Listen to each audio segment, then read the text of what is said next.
As much as you might not want to think about it, you may find yourself in a situation where you have to change a tire by yourself. The good news is your owner's manual has very easy to follow instructions.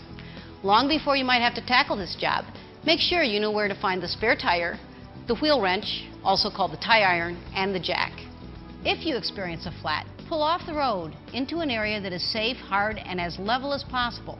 Once you've stopped, to prevent the vehicle from moving, put the gear shift in park if you have an automatic transmission, or in first or reverse if you have a manual transmission.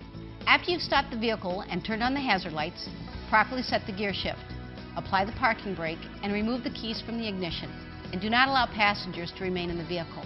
To be even more certain that the vehicle will not move, you should put blocks at the front and rear of the tire farthest away from the one being changed.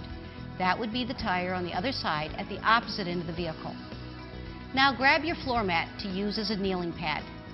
Since you will already have done a run-through of this, you know exactly where to find everything. Before you lift the car with the jack, while the weight of the vehicle is still on the tire, loosen the lug nuts. This keeps the wheel from turning as you force the lug nuts loose. Depending on the style of your vehicle, you may have to remove a wheel cover first. Turning the lug nuts left loosens them. Turning them right tightens them. So just remember, left is loose, right is tight. Raising the vehicle with the jack in the wrong position can damage the vehicle and even make it fall. To help avoid personal injury and vehicle damage, be sure to fit the jack lift head into the proper location before raising the vehicle. Never get under the vehicle when it is supported only by a jack. Your owner's manual will have the specific location where to place the jack.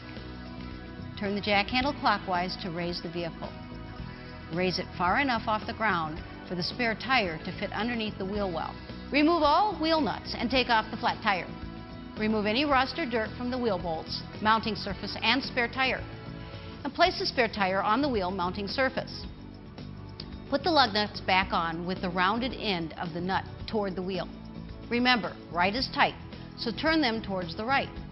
Tighten them just enough to make sure they're snug. If you try to tighten them more, the wheel will spin.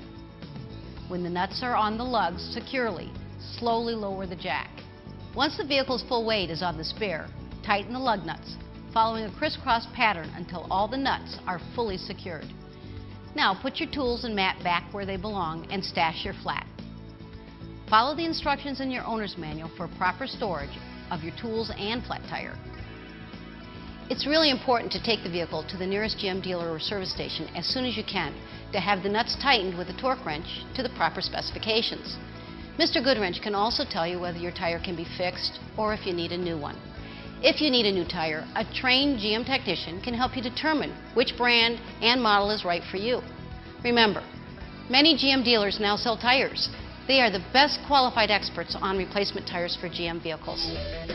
To keep your tires in top operating condition and to get the proper new tires when you need them, just see Mr. Goodwrench at one of the nearly 7,000 GM dealers nationwide.